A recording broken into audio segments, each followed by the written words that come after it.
Hello friends, now we will discuss the indicators of human development. The first one is life expectancy at birth. If we see in India, the life expectancy has been increased to 72 years right now. So, the government of India, in order to increase the life expectancy, has done a tremendous work. They started bringing awareness among the individuals on health aspects, disease and so on. They started investing a lot of money in establishing primary health centers, hospitals, providing medication, that too free medication for majority of the population, so that the life expectancy can be increased in our country. Second one is adult literacy rate. Presently, 82% of the Indian population are literate as per the records. Even now, 18% of the people are not educated at all.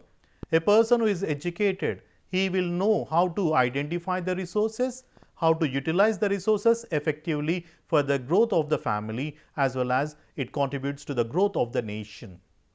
The third one is GDP per capita income. Fourth one is people below poverty line. So, most of the people even now in India are below poverty line. That means they are not in a position to satisfy their basic requirements back at home. So, the government from time to time, they are gathering the information about the families who are below poverty line, and they are trying to design various welfare programs to improve their economical condition as well as social condition.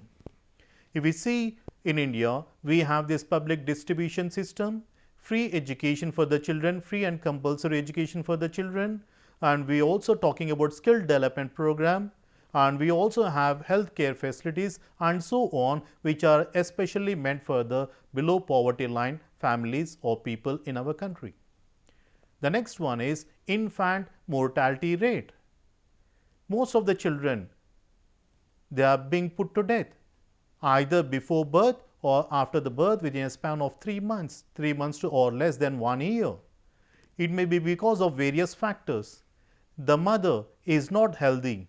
So, in order to look after the maternal mother and child, the government has taken up schemes, welfare programs, like we have Anganwadi center, which is going to provide nutritious food for the mother as well as child.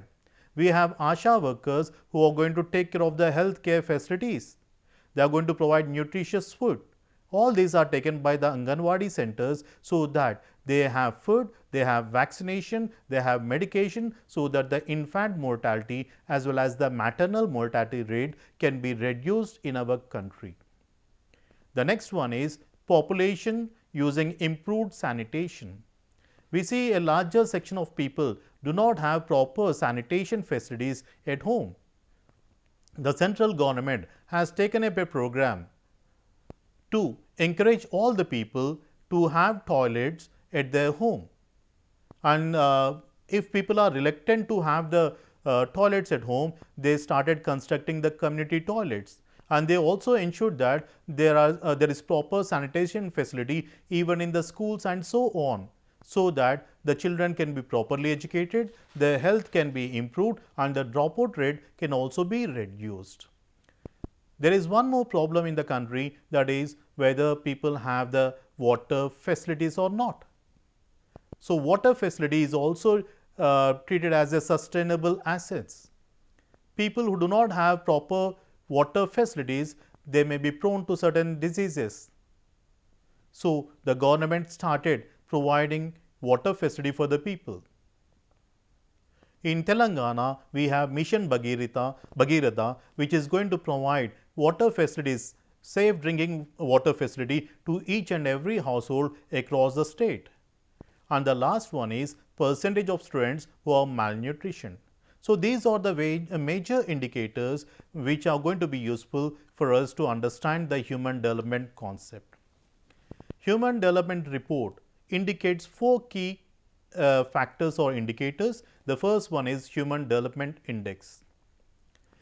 Human development in a country that measures the average achievements of people along with 3 dimensions, either how they are going to live a life, living a long and healthy life, which is measured as by life expectancy at birth, being knowledgeable as measured by a combination of adult literacy rate and the combined enrollment ratio in primary, secondary and tertiary education, and having access to decent standard of living as measured by an index of income per capita.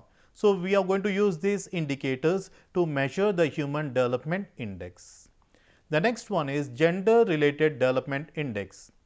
It tries to adjust the average HDI achievement to reflect inequalities between men and women along the three basic dimensions: the life expectancy, education and access to standard living. So, these are the three components which are being linked with the Gender Related Development Index. When in the year 2005, I got an opportunity to go to the mines area which is there in Prakasham district. When we have gone there, we have seen that the men and women are working equally, equal time, same work. But do you know what happened? Men are paid 40 rupees a day, whereas women were paid only 25. Instead of doing the same work across the day, they were being paid very, very less. So, what kind of inequalities exist in terms of education, in terms of living and so on will be studied using this Gender Related Development Index. The next one is Gender Empowerment Measure. It focuses on the opportunities which are open to women. It tries to measure the equalities and inequalities of opportunities in three areas: political participation and decision making, economic participation and decision making, and power over economic resources. Even now, if we see in India, women are backward in terms of political participation. Even though they have contested in elections, even though they have won, they are not in a position to exercise the power. And recently, there was a bill put up in the parliament about 1/3 of reservation for women, but most of the political parties, for some or the other reason, tried to put it aside. So, even now, we have these inequalities in terms of political participation and decision making in India. Second one is economical participation and decision making. Even now in the rural areas, women are working in the fields, but they do not have the economical power in their hands and they are not in a position to make the decisions.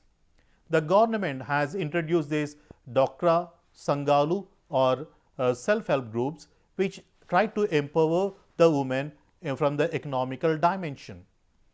And we also have political participation, economical and power over economic resources. The next one is Human Poverty Index, and this tries to measure the deprivations along the basic dimensions of human development. It combines the proportion of people in a country expected to die at a relative early age, 40 years in the developing countries and 60 years in the developed countries. Then illiteracy and poor access to the overall economical resources which are meant for decent standard of living. So, these are the 4 key indicators by which we are going to study the human development in any country across the globe. Here we have studied the indicators of human development. Thank you.